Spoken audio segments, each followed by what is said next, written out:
Je me suis recroquevillé étroitement dans mon lit, enveloppé dans des couches de couverture comme un cocon, mais cela n'a rien fait pour arrêter les frissons.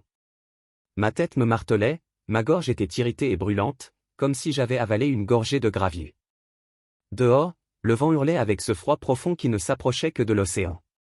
Humide et perçant, s'est glissé à travers les interstices du cadre de la fenêtre et m'a frappé le visage en rafales aiguës et cuisantes. Je n'étais pas sorti du lit de la journée.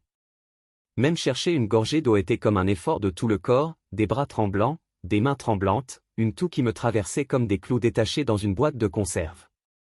Soudain, le bruit des casseroles et des poêles retentit de la cuisine, suivi de la voix impatiente de Jason, coupant le silence comme une lame. « Maman, tu ne te lèves toujours pas ? Qu'est-ce qu'on est censé manger ?» Ces mots m'ont poignardé la poitrine, je me suis forcé à me redresser un peu, déglutissant contre le feu dans ma gorge. Il y a du ragoût d'hier. Il suffit de le réchauffer, c'est déjà fait. Avant même que je puisse finir, la voix de Kayla déchira la porte fermée de la chambre, aiguë et cinglante. Je suis marié dans cette famille depuis 8 ans. Quand n'as-tu jamais pris soin de tout ? Et maintenant tu attrapes un peu rhume et tu abandonnes ? Je vais chez ma mère. Au moins je peux manger en paix là-bas. Bang, la porte d'entrée a claqué si fort, les fenêtres fermées dans leur cadre. J'ai allongé mes membres, froids comme de la glace, mais ma poitrine, brûlante comme un couteau, avait été chauffée et pressée contre mes côtes. Elle est sortie en colère parce que je n'avais pas cuisiné depuis un jour, et mon fils, Jason, se tenait juste là, à la porte, le visage sombre et orageux, les yeux remplis de reproches et d'irritation, comme si c'était moi qui gâchais leur journée. « Pourquoi tu dois aller l'énerver » marmonna-t-il froidement, puis il se détourna, disparaissant dans le couloir sans même jeter un coup d'œil au désordre laissé dans la cuisine. Je ne pouvais pas parler, ma gorge était bloquée, comme si quelqu'un avait mis du coton et de la honte dedans. Pendant 8 ans, depuis le jour de leur mariage, j'étais remonté comme une horloge, je ne laissais jamais un repas refroidir sur la table devant le soleil, tous les matins, je cuisinais, je lavais, je pliais leur linge, je lavais leurs chaussettes à la main, pour l'amour de Dieu. Quand Kayla était enceinte, je restais éveillé la nuit à faire du bouillon de poulet, planant comme une nourrice, plus attentive que sa propre mère. Après la naissance du bébé, au moment où j'ai entendu un cri, j'ai sauté et bercé cet enfant avant même qu'il ne bouge, mort de peur de perturber son sommeil. Mais maintenant, parce que j'étais malade pendant un seul jour, j'étais devenu un fardeau. J'ai fermé les yeux, ma poitrine s'est serrée et mon nez m'a piqué alors que les larmes coulaient sur mes joues sans un bruit. En Californie, à l'époque, mon mari et moi travaillions tous les deux dans une usine d'éclairage locale. Nous avons rassemblé suffisamment de ressources pour envoyer notre fils au collège communautaire. Après le décès de mon mari, c'était juste moi qui maintenais les choses sous silence. Il y a 8 ans, Jason a ramené Kayla à la maison et m'a dit qu'ils allaient se marier. J'ai vidé toutes mes économies pour leur acheter une maison, payer des rénovations et même emprunter de l'argent à des amis pour couvrir leur mariage. Je pensais qu'il me serait reconnaissant, mais il n'a pas fallu longtemps pour réaliser que j'étais juste une femme de chambre vivante qui travaillait gratuitement. Chaque matin, j'étais le premier à préparer le petit déjeuner. Chaque soir, je dînais prêt et chaud sur la table. Quand ils ont décidé d'avoir un enfant, j'étais là pour tout. Chaque couche, chaque cri tard dans la nuit. Si le petit Liam mouillait son lit la nuit, c'était moi qui lavais les draps. Je ne me suis jamais plaint. Kayla s'y est habituée. Elle a arrêté de lever le petit doigt.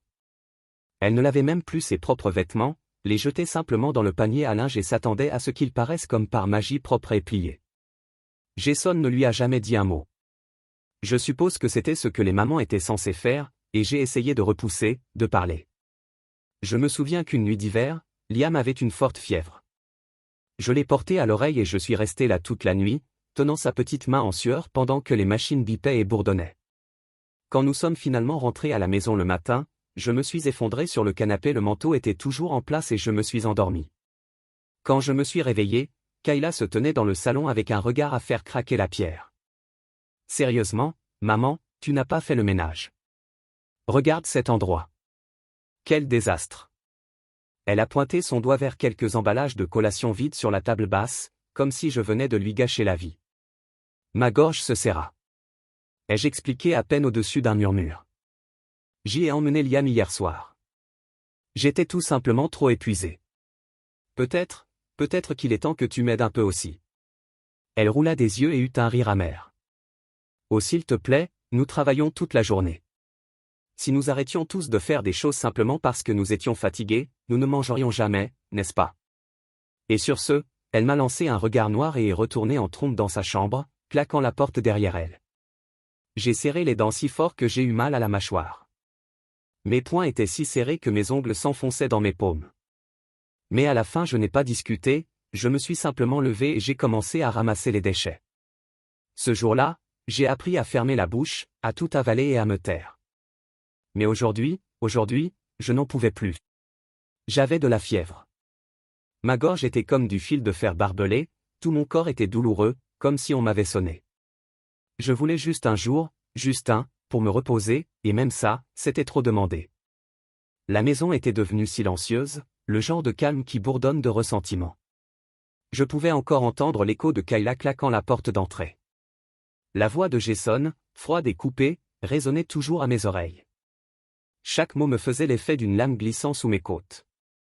Qu'étais-je censé faire depuis la cuisine? Le robinet coulait encore. J'étais debout près de l'évier en train de récurer la casserole. Je n'avais pas fini de me laver la nuit dernière lorsque j'ai entendu Kayla enfiler ses pantoufles et cogner contre le carrelage. Elle m'a donné une fois. Tu n'as pas dit que tu étais trop malade pour bouger hier? Je n'ai pas répondu, j'ai juste placé le couvercle propre sur la casserole et j'ai mis la main dans le réfrigérateur pour prendre quelques pommes de terre. Elle attrapa une tasse de café dans le réfrigérateur et jeta une autre ligne par-dessus son épaule. Tu ferais mieux de nettoyer ses jouets dans le salon avant que Liam ne descende prendre le petit déjeuner. Après son départ, j'ai fermé la porte de la cuisine. Derrière elle, sur le comptoir, se trouvait une pile de reçus, de listes d'épicerie et de factures de services publics. J'ai commencé à les trier dans des sacs en plastique à fermeture éclair, ma première étape dans un nouveau système. J'ai décidé hier soir que je cuisinerais encore pour le moment, mais à partir de ce jour, j'écrirai exactement combien coûterait chaque repas à préparer. Je n'ai pas mentionné que j'avais également déterré la copie du contrat de maison de 2018, que je l'avais trouvé au fond du placard de rangement et que je l'avais scellé dans une nouvelle pochette en plastique. Lorsque la cuisine était impeccable, je suis entré dans ma chambre et j'ai attrapé la vieille valise en cuir nichée en haut de l'étagère du placard. Il avait appartenu à mon mari. Je n'avais jamais eu le cœur de le jeter. Au fil des années, j'y avais ajouté toutes sortes de choses, des photos, les récompenses de la vieille école de Jason, les petites chaussettes que j'avais tricotées pour Liam l'année de sa naissance, et une pile de relevés bancaires et de bulletins de versement hypothécaire que j'avais discrètement conservés, juste au cas où je retirerais celui du dessus, un record des 134 000 $ que j'avais transféré à Jason il y a 5 ans. La ligne de mémo indiquait « Rénovation de la cuisine ». J'ai imprimé une nouvelle copie du reçu de transfert et l'ai glissé dans un dossier jaune vif. Sur la couverture, j'ai collé une note, l'argent que j'ai payé. N'oubliez pas que Kayla n'est pas descendue pour le déjeuner. J'ai laissé la nourriture sur la cuisinière, je l'ai mis à feu doux et je me suis assis sur le canapé en feuilletant d'anciens emails sur ma tablette. Un message a attiré mon attention, un message inattendu, de Diana, une ancienne collègue de l'usine d'éclairage et, plus important encore, de mon ancienne partenaire de nos journées à temps partiel qui construisait des décors pour le théâtre local. Comédie légère pour le nouvel an, elle a écrit « Nous recherchons quelqu'un avec de l'expérience pour aider à concevoir et à construire l'ensemble. Le salaire est modeste mais nous pouvons le faire toutes les heures si vous êtes disponible, nous aimerions vraiment votre aide ». Cela faisait des années que je n'avais pas vu cet email, mon doigt planant sur le bouton de réponse, une petite voiture a roulé sur le plancher de bois franc et s'est cognée doucement contre mon pied. Photo des livres éparpillés à proximité. Ce n'était pas que je n'avais pas l'énergie de nettoyer, je l'avais, j'ai juste commencé à choisir ce qui valait la peine d'être nettoyé. Plus tard dans l'après-midi, je suis allé à l'épicerie, mais cette fois, j'ai acheté seulement ce dont j'avais besoin, le renouvellement de mon ordonnance et un petit repas préemballé pour une personne. Quand je suis entré, Kayla était appuyée contre la porte de la cuisine. Ses yeux se tournèrent directement vers le sac que je tenais à la main. « Tu n'as pas eu d'œufs ?» a-t-elle demandé. « J'ai oublié, » dis-je. Elle fronça les sourcils. Nous allions commencer à donner plus d'œufs à Liam cette semaine. Avant qu'elle ait pu finir, j'avais déjà rangé les médicaments dans mon tiroir, accroché le sac derrière la porte et me dirigeais vers ma chambre. La porte s'est refermée derrière moi. Depuis la cuisine, je l'entendais encore marmonner, « Hélène, ta mémoire se détériore vraiment ces derniers temps. » Je me suis assis sur le bord de mon lit et j'ai rouvert le dossier jaune par-dessus. J'ai collé une nouvelle note, « Aujourd'hui, l'horloge démarre. » Une légère odeur de brûlé s'échappait de la cuisine. Je n'ai pas bougé. Le doux sifflement de la soupe bouillante me parvenait à travers les murs. Ce n'est que lorsque la voix de Jason a retenti, « Maman, le dîner est déjà prêt » que je me suis finalement levé pour éteindre la cuisinière. Le dîner se poursuivit comme d'habitude. Liam a écrasé des pois avec une cuillère. Kayla a fait défiler son téléphone et Jason s'est encore plaint que les pâtes étaient trop fermes. Je n'ai pas répondu. Je viens de débarrasser les assiettes et de les porter dans la cuisine. C'est à ce moment-là que Kayla parla enfin, son ton toujours aussi paresseux. « Oh c'est vrai, Hélène, tu n'as pas dit qu'un de tes anciens collègues t'avait demandé de l'aider pour une scène? Tu ne penses pas vraiment à faire ça, n'est-ce pas? Je veux dire, à ton âge, quelle aide pourrais-tu apporter? Et c'est si loin, où logerais-tu? » Elle fit une pause puis ajouta, « Tu devrais juste rester ici et aider avec Liam. Je veux dire, si nous finissons par nous rapprocher d'une meilleure école, que ferais-tu ici tout seul? » Je me tenais près de l'évier pour rincer la vaisselle. L'eau continuait à couler. Je n'ai pas dit un mot. Elle parlait déjà de mon abandon, de cette maison qui n'était pas pour moi. Sa voix flottait. J'ai dit à Jason, cet endroit n'aura aucun sens pour nous si Liam commence l'école à l'autre bout de la ville. Que garder la maison ne servirait à rien. Elle disait que tu n'auras nulle part où aller. Je n'ai pas discuté, je n'ai pas répondu. Je l'ai simplement regardée par la porte de la cuisine et j'ai souri. Elle ne l'a pas remarqué. Elle avait déjà recommencé à faire défiler son téléphone.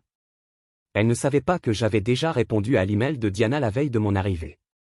C'est tout ce que j'ai écrit en simple finale. Je n'ai pas hésité une seconde. Quand j'appuie sur envoyer, Diana a répondu presque immédiatement. Fantastique, notre première réunion de production aura lieu la semaine prochaine. Vous pouvez nous aider à tester les dispositions d'éclairage et d'accessoires. Nous paierons à l'heure. Je construisais des décors depuis plus de 30 ans. J'avais transporté du bois, martelé des cadres, dessiné des décors à la main.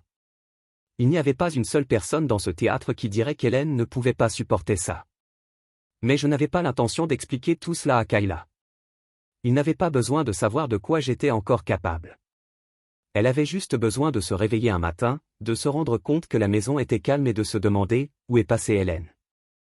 Après le dîner, Jason a emmené Liam à son cours de taekwondo.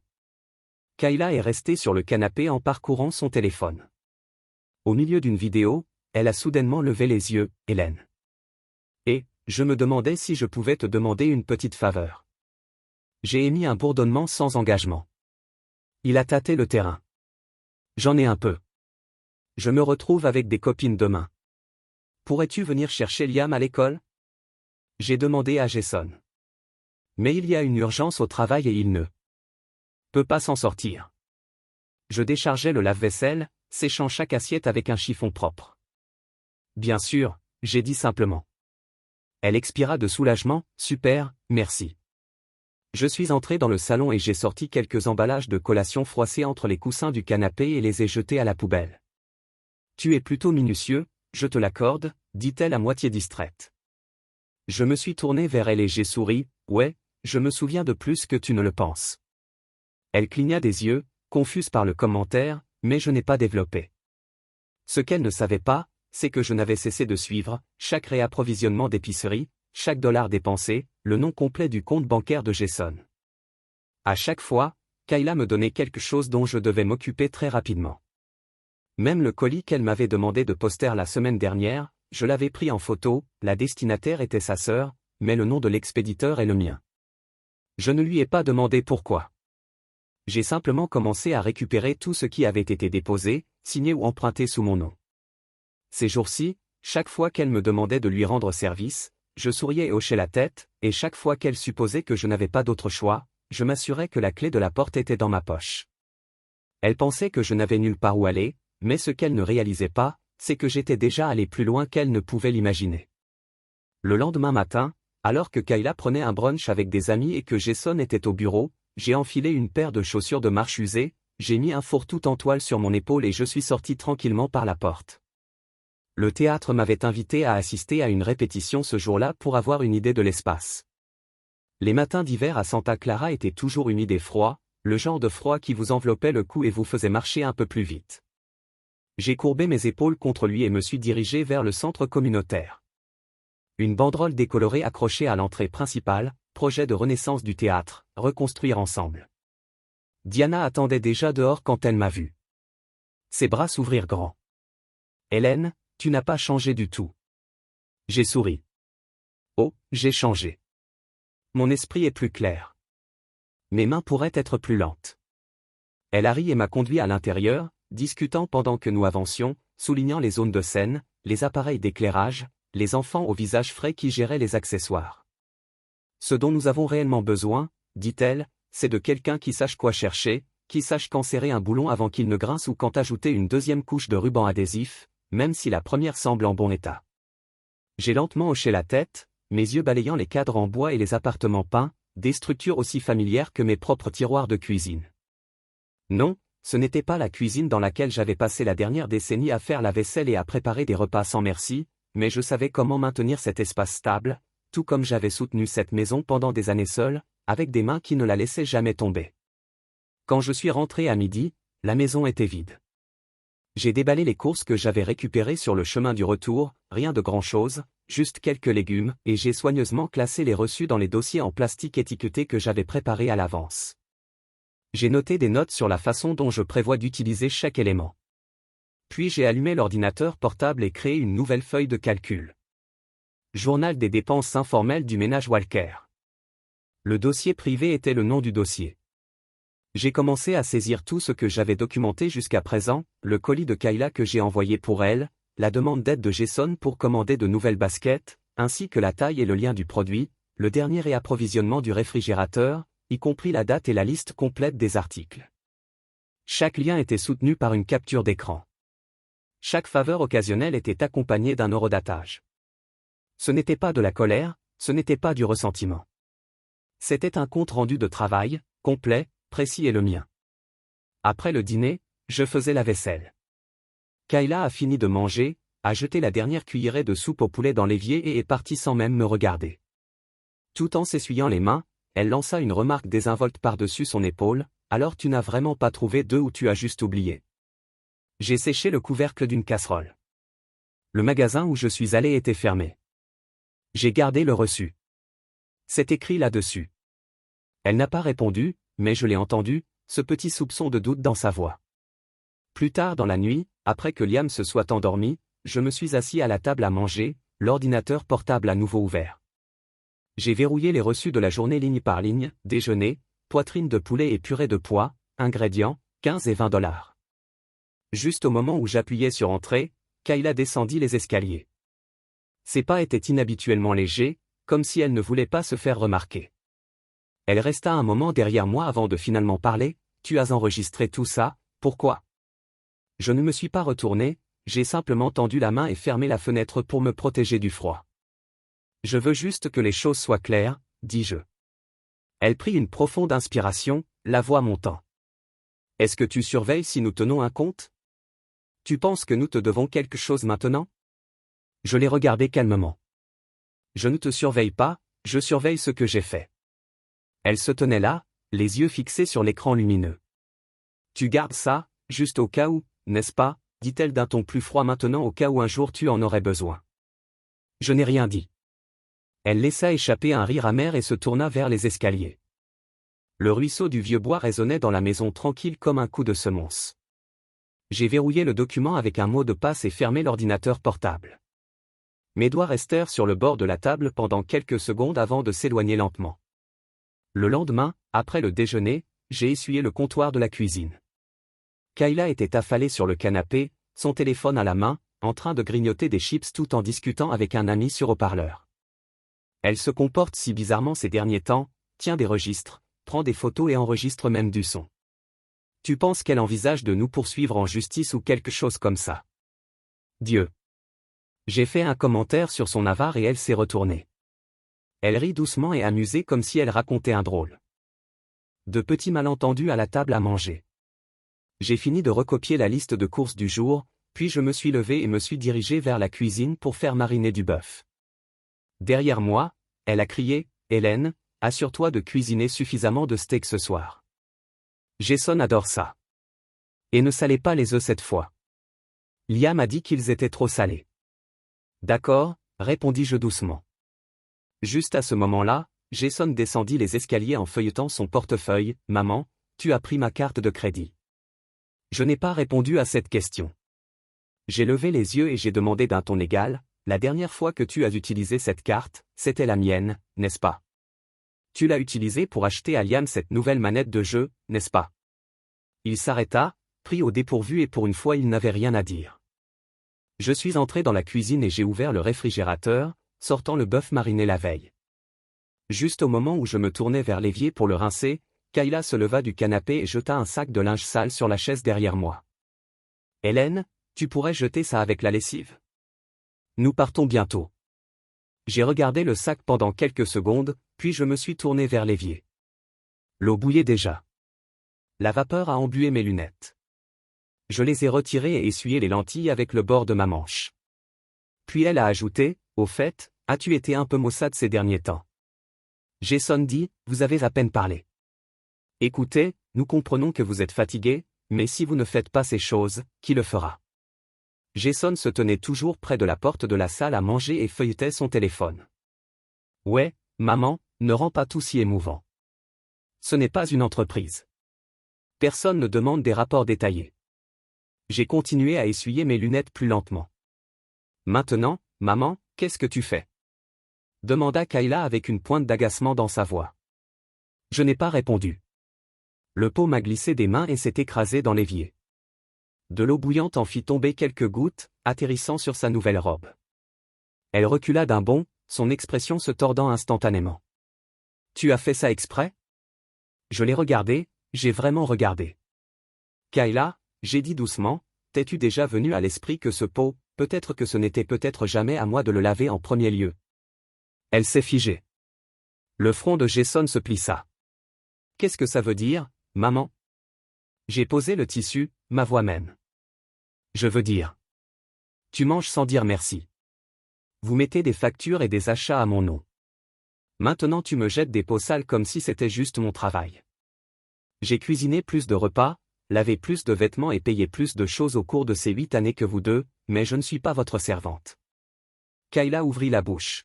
« Hélène, tu es quoi? Ménopause? » J'ai laissé échapper un rire soudain. Que je le sois ou non n'a pas d'importance. Ce qui compte c'est ceci, à partir d'aujourd'hui, je ne paierai plus vos dépenses et je ne lave rien qui ne m'appartient. Le ton de Jason se durcit, « Maman, allez, ne sois pas comme ça. Je suis plus calme que vous deux, dis-je. » Le silence s'abattit sur la cuisine. Depuis les escaliers, une petite voix retentit. Liam baissa les yeux écarquillés, « Grand-mère, tu es folle. » Je me suis approché et j'ai doucement lissé ses cheveux. « Non, chérie, je viens enfin de comprendre quelque chose. »« Quoi ?» a-t-il demandé. « Il est temps que je prenne soin de moi. » Après le dîner, je suis retourné dans ma chambre, j'ai détaché mon tablier et je me suis assis sur le bord du lit. J'ai pris mon téléphone. Le message de Diana était toujours ouvert. Les répétitions commencent officiellement la semaine prochaine. Vous gérez la zone des accessoires dans les coulisses. L'équipement est un peu obsolète mais vous êtes plus fiable que n'importe quel équipement dont nous disposons. J'ai répondu, je serai là à l'heure. Mardi matin, à 7h30, j'ai enfilé une chemise de travail bleu marine, j'ai attaché mes cheveux en queue de cheval basse et j'ai attrapé mon sac à outils en toile. D'en haut, Kayla a crié, « Hélène, où vas-tu? Tu es beaucoup sortie ces derniers temps. » Debout près de la porte, j'ai enfilé mes chaussures, juste pour m'occuper de quelque chose. Je serai de retour avant le dîner. Elle n'a pas insisté. Dernièrement, elle était devenue plus calme, plus prudente, surtout après que Jason ait jeté un coup d'œil à mon grand livre l'autre soir et murmuré, « Maman, ne sois pas si paranoïaque. » C'est à ce moment-là que j'ai réalisé qu'il préférait croire que je réagissais de manière excessive plutôt que d'admettre que j'avais commencé à me réveiller. Le théâtre communautaire de Santa Clara était assis derrière un modeste centre de quartier. La scène était une vieille boîte noire. Les appareils d'éclairage ressemblaient à quelque chose de récupéré des années 9. Mais au moment où je suis entré, tout est devenu clair. Il n'y a pas de vaisselle, pas de facture, personne ne me dit que je dois faire ceci ou cela. Diana est venue et m'a fait un gros câlin. « Tu as l'air plus jeune que la dernière fois que je t'ai vu. » J'ai souri, c'est peut-être parce que je ne porte pas de tablier. Nous avons commencé avec le premier appartement, juste le cadre et un morceau de papier peint enroulé.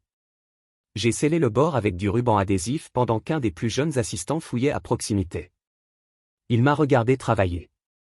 Puis laisse échapper un petit sifflement. Tu es vraiment doué pour ça. Ce travail ne demande pas de talent. J'ai dit, entraîne-toi. Vous vissez des supports de lumière pendant 30 ans. Cela devient une seconde nature. Il soupira. Je ne pense pas que je tiendrai 3 mois. Je lui ai alors souri. Vous n'avez probablement jamais assez eu besoin du chèque de paie. Avant de préparer le déjeuner, Diana m'a remis une petite enveloppe. À l'intérieur se trouvait un relevé de temps signé et une carte cadeau de café de $20. Ce n'est que le début, dit-elle. Nous avons une autre production à venir. Nous envisageons de vous proposer un scénographe principal. Tu n'es pas inquiet, je suis trop vieux pour suivre. Il haussa les épaules.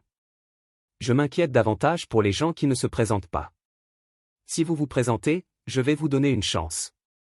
J'ai mis l'enveloppe dans mon sac et j'ai ressenti quelque chose que je n'avais pas ressenti depuis des années. Personne ne veut de moi, mais je me veux toujours. Quand je suis rentré à la maison ce soir-là, il était presque 18 heures. La cuisine était calme. Sur la table se trouvait une note manuscrite de Kayla, « Tu es rentré trop tard. » Nous sommes sortis manger, arrangeons nous-mêmes le dîner et pour une fois, je ne me suis pas senti blessé. Je me sentais léger. Alors j'ai attrapé mon sac à main et me suis offert un dîner au restaurant. J'apprenais à être gentil avec moi et cette fois, j'avais l'impression de vivre un vendredi matin. Kayla se tenait sur le seuil de la cuisine et feuilletait son agenda. Maman, peux-tu courir au magasin plus tard? Liam a besoin de déjeuner sain pour l'école la semaine prochaine. J'étais en train de sceller un sac de vis restantes du théâtre, me préparant à les rapporter pour réparation. Je n'ai pas répondu. Elle n'y a pas beaucoup réfléchi, c'est simplement retourné et retourné dans sa chambre, supposant, comme toujours, que j'étais toujours la même Hélène qui disait oui à tout. Ce qu'elle ne savait pas, c'est que j'avais déjà commencé à déplacer ma vie pièce par pièce hors de cette maison. La première chose que j'ai déménagée, c'est mon assurance. Il y a 2 jours, j'ai appelé mon gestionnaire de compte de retraite et j'ai mis à jour mon adresse postale et mon contact en cas d'urgence. Le nom de Jason est sorti du formulaire. Je l'ai remplacé par l'email de Diana. C'est une vieille amie. J'ai dit au représentant du service client, quelqu'un en qui j'ai confiance, que mon fils était tout simplement trop occupé ces jours-ci. Je ne veux pas l'alourdir. La femme en ligne n'a pas contesté, elle a simplement appuyé sur quelques touches, effectué les modifications et confirmé la mise à jour. Ensuite, j'ai annulé la carte de crédit commune que je partageais avec Jason. Son nom figurait sur la carte secondaire, plus maintenant. La deuxième chose que j'ai déplacée, ce sont mes affaires. J'ai sorti la vieille valise marron du haut de mon placard, je l'ai enveloppée dans une serviette douce et je l'ai rangée dans une armoire de rangement au fond de la salle des accessoires du théâtre. Personne ne m'a demandé pourquoi j'avais apporté une valise au travail. Tout le monde au théâtre était trop occupé pour se soucier de ce que vous transportiez. Tant que tu faisais bien ton travail à l'heure du déjeuner, je ne rentrais pas à la maison. Diana m'a emmené dans un petit restaurant mexicain au coin de la rue autour d'assiettes de tacos et de riz chaud. Elle leva les yeux de sa nourriture et dit, « Vous savez, avant votre arrivée, notre ancien accessoiriste arrivait en retard tous les 2 jours. La moitié du temps, la toile de fond était de travers. » J'ai ri, « Eh bien, même si je saute un jour maintenant, cet endroit ne s'effondrera pas. » Elle plissa les yeux d'un air espiègle. « Tu es sûr que tu n'es pas un peu doué pour ça? » Ce n'est pas que je vais bien, dis-je en posant ma fourchette. Je viens d'un endroit où, si je ne le faisais pas, personne ne le ferait. Elle n'a pas insisté, a juste mis la main dans son sac et a glissé un contrat sur la table, un poste à temps partiel pour la production de la saison prochaine. Réfléchissez ramenez-le à la maison. J'ai hoché la tête et je l'ai pris, sentant quelque chose s'installer en moi, pas d'excitation, pas de nervosité, juste du calme, comme si quelque chose commençait enfin à se mettre en place. Cet après-midi-là, quand je suis rentré à la maison, Kayla était sur le balcon, en train de suspendre le linge. Elle n'a pas vu ce que je transportais dans un dossier robuste, bien fermé. À l'intérieur se trouvaient les documents que j'avais tranquillement rassemblés, des relevés de mes contributions financières à la maison, des captures d'écran des virements bancaires effectués lors de l'achat et une carte de compte d'épargne qui était toujours à mon nom. Jason ne connaissait pas ce compte. Il contenait encore 20 000 $ que j'avais rassemblés, occupant 3 emplois l'année où lui et Kayla se sont fiancés. Ils ne m'ont jamais demandé combien j'en avais. Ils pensaient juste que je leur donnerais tout. Mais à partir d'aujourd'hui, cette carte était à nouveau la mienne. Je le réactiverai et chaque transaction serait enregistrée sous mes yeux. Seulement dimanche matin, la lumière du soleil se déversait sur le sol de la cuisine, chaude et inclinée, comme une bénédiction silencieuse. Je venais de poser la cafetière quand la sonnette a sonné. Jason se tenait là, l'expression raide. Derrière lui se trouvait Kayla tenant Liam, le visage usé par la fatigue. Maman, Jason a dit, pouvons-nous parler une minute? J'ai hoché la tête et je les ai laissés entrer dans la cuisine. Ils échangèrent un regard une fois assis. Jason a parlé en premier. Avez-vous, annulé la carte de crédit secondaire récemment? J'ai posé ma tasse de café et j'ai répondu uniformément oui.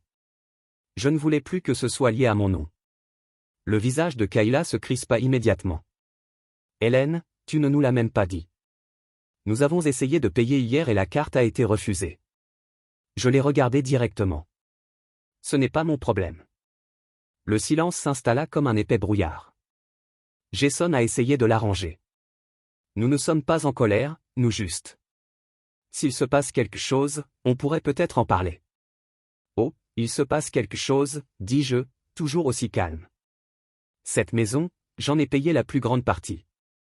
J'ai couvert la majeure partie de la compte et aidé à terminer ton prêt. Je ne te mets pas dehors, mais je reprends ce qui m'appartient, ce que j'ai apporté. Il est temps que ce soit reconnu. Kayla plissa les yeux. Qu'est-ce que cela signifie? Tu veux que le titre soit changé? Vous essayez de reprendre la maison. J'ai ouvert le tiroir de la cuisine et posé un dossier transparent sur la table. À l'intérieur se trouvaient des copies, des dizaines, reçus de virements, relevés bancaires, anciennes captures d'écran avec annotations horodatées. Ce que j'ai dit est le virement que j'ai effectué pour votre acompte. Voici le fil que j'ai envoyé pour la rénovation de la cuisine et c'est ce que j'ai exploité. La dernière page est le versement hypothécaire que j'ai couvert pour votre première année ici. Jason baissa les yeux, stupéfait. Il n'avait jamais pris le temps de regarder ces chiffres auparavant. Je ne les ai pas gardés parce que je veux récupérer quelque chose, dis-je doucement. Je les ai gardés pour te le rappeler. Cette maison existe depuis 8 ans et pendant ces 8 ans j'ai préparé les repas, fait la vaisselle, gardé votre enfant, mais mon nom n'est nulle part sur l'acte. Kayla se moqua d'une voix aiguë. Et alors, vous voulez que votre nom soit ajouté? Tu veux que l'endroit soit signé? Je me suis levé et j'ai fait glisser le dossier vers eux. Non, je ne demande rien. J'ai juste fini de supporter les conséquences des décisions que tu as prises. À partir du mois prochain, je ne paierai plus de parfum pour le gaz, l'électricité ou l'eau. L'hypothèque, vous vous en occuperez. Les programmes parascolaires de Liam, c'est entre ses parents. Jason ouvrit la bouche. Maman, c'est juste qu'on est parfois à bout de force. Je sais que j'ai dit en lui jetant un coup d'œil, mais ce n'est plus de ma faute. Qui nettoie la poêle? Qui paie la note? Il est temps que cela devienne clair. La mâchoire de Kayla se serra. Jason avait l'air de chercher une bouée de sauvetage. Puis Liam lâcha Kayla et courut vers moi en enroulant ses bras autour de ma jambe. Grand-mère, tu ne pars pas, n'est-ce pas? Je me suis accroupi et j'ai lissé ses cheveux. Pas encore, chérie. Je ne serai tout simplement plus la personne à qui tout le monde impose les choses. Après leur départ, je suis retourné à la cuisine, j'ai scellé les documents dans leur dossier et je les enfermés dans le tiroir de ma chambre. Non pas parce que je cachais quelque chose, mais parce que cette fois je savais exactement ce que je protégeais. Ce soir-là, Kayla a fait la vaisselle, Jason a lavé le sol, la maison était calme, étrangement, comme si personne n'y vivait réellement, et pour la première fois, je me suis assis sur le canapé et j'ai regardé un épisode entier d'une émission. Pas de coup d'œil à la cuisinière, pas de vérification si le réfrigérateur avait besoin d'être réapprovisionné. La télévision n'a été diffusée devant aucun public. Je me suis assis là. Le grand livre sur mes genoux s'ouvrit sur sa dernière page. En haut, j'ai écrit la date, puis j'ai tracé une seule ligne en dessous et ensuite je n'ai rien écrit. Non pas parce que je ne pouvais pas, mais parce qu'il n'y avait plus rien à suivre. Ce qu'il fallait donner, je l'avais donné, ce qui valait la peine d'être gardé, je l'avais gardé. Ce livre aurait dû être fermé depuis longtemps. Maman, on peut parler? La voix de Jason venait de la porte de la cuisine. Dans sa main, une lettre. Il s'est approché et l'a posée sur la table devant moi. Une mise en demeure de la banque, le nom de Kayla est officiellement supprimé de la carte de crédit secondaire. J'ai eu ça aujourd'hui. Il a dit, est-ce que cela arrive vraiment? J'ai regardé la lettre. Oui, j'ai prévenu la banque. C'est juste leur confirmation. Il se frotta les paumes l'une contre l'autre, sa voix plus basse maintenant. Donc tu es sérieux, tu prends vraiment du recul. Je l'ai regardé et j'ai hoché la tête doucement. Mais tu as dit que tu organisais juste les choses. Dit-il en montant le ton. Tu as dit que c'était juste pour régler tout ça. J'ai fermé le registre et rencontré son regard. J'ai réglé le problème. Le bruit d'un robinet qui goutte résonnait dans la cuisine, doux et régulier, comme le tic-tac d'une horloge. Il regarda la lettre, les lèvres serrées. Puis il me regarda de nouveau, inquiété, « Tu es en colère contre nous ?» Je n'ai pas répondu parce que je ne l'étais pas. La colère signifiait que je me souciais encore suffisamment de vouloir du changement, de me battre, de réparer. Mais maintenant? Maintenant je voulais juste sortir. Kayla ne m'a pas parlé de la journée. Elle n'a pas non plus préparé le dîner. La cuisine est restée vide. Jason a commandé des plats à emporter. Les trois ont mangé en silence. Liam, Sweet Boy, a glissé une pépite de poulet dans le coin de la boîte et m'a chuchoté, « Grand-mère, celle-ci est pour toi. » Je secouai la tête. « Merci, ma chérie, mais je n'ai pas faim. » Il a poussé la boîte vers moi. « Vous avez toujours dit que le gaspillage de nourriture est mauvais. » J'ai souri et caressé ses cheveux cette nuit-là sous la lumière chaude de bureau dans ma chambre. J'ai signé le contrat à temps partiel depuis le théâtre. Il devait revenir le lendemain matin. Le lendemain après-midi, j'ai fermé ma porte et scellé l'enveloppe finale, une liste non pas pour eux mais pour moi. En bas, en coup ferme, j'ai écrit 4 mots, plus d'onglets ouverts. J'ai laissé la clé de la maison sur la table de la cuisine. À côté, une simple note manuscrite. Je ne veux pas de la maison, ce que je vous ai donné avant. Considérez cela comme un cadeau à partir de maintenant. Des vies séparées, des responsabilités séparées, Hélène. 2 jours plus tard, je me suis assis sur le balcon de mon nouvel appartement en sirotant une tasse de thé que j'avais brassée juste pour moi-même. La lumière du soleil m'a réchauffé les genoux. À côté de moi, le scénario de répétition du mois prochain du théâtre et un roman que j'avais emprunté à la bibliothèque. Mon téléphone s'est allumé, un message de Jason, « Maman, tu es là ?» Je n'ai pas répondu. J'ai juste éteint l'écran, je me suis levé et je me suis préparé à partir. Le théâtre installait des lumières ce soir et j'étais nécessaire pour la construction. L'interrupteur dans la nouvelle salle de répétition était capricieux lorsque vous l'avez retourné. Les lumières clignotent plusieurs fois avant de tenir stable. Je me suis tenu dans les coulisses près de l'échafaudage 7, sac à outils à mes pieds, Bruchinand, l'un des jeunes membres d'équipage a mis en place le panneau de toile de fond final. Et, Hélène, a-t-il appelé. Celui-ci est tout le vôtre. Nous nous dirigeons vers les lumières. J'ai hoché la tête et je me suis accroupi en lissage de la bande de couture. Il y a quelque chose de profondément silencieux dans ce genre de travail. Personne ne demandant ce qui est pour le dîner, personne ne me poursuit pour les factures, les faveurs ou les travaux émotionnels. Vendredi, je suis en train d'assister à un groupe de réécriture de script à la bibliothèque. Visiter. Kayla a emmené sa sœur qui faisait du shopping. Je pensais que peut-être que Liam pourrait vous voir un peu. Je n'ai pas dit grand-chose, je me suis juste écarté et je les ai laissés entrer. Au moment où Liam m'a vu, il boucle dans mes bras. « Grand-mère, puis-je dormir ce soir ?» Jason a sauté. « Non, mon pote, tu as tes confrères plus tard, je peux le prendre. » Dis-je calmement. Vraiment, les yeux de Liam se sont allumés. « Grand-mère, j'ai apporté un dessin pour vous. » Il a pêché un morceau de papier plié de son sac à dos. Dessus, un croquis tremblant d'une scène. Au milieu se tenait une femme aux cheveux gris dans un tablier, les cheveux attachés en chignon. « C'est toi ?» il rayonna. J'ai pris la photo et j'ai hoché la tête, « Vous avez fait un excellent travail. » C'est définitivement moi. Je construis une scène. « Êtes-vous vraiment de retour sur scène ?» demanda-t-il tranquillement. Je suis. J'ai souri, mais cette fois, c'est juste pour moi. Cette nuit-là, sur le chemin du retour, Jason a conduit en silence à un feu rouge. Il a finalement parlé, « Maman, tu as l'air plus légère ces derniers temps, plus heureuse peut-être. J'ai regardé par la fenêtre des ombres de lampadaires se balançant sur le trottoir. Je suis, dis-je. Puis je me suis tourné vers lui. Tu n'as rien fait de mal, ai-je dit. Pas intentionnellement, mais j'avais l'habitude de combler chaque écart que tu as tendu. Un petit hochement de tête est devenu vert.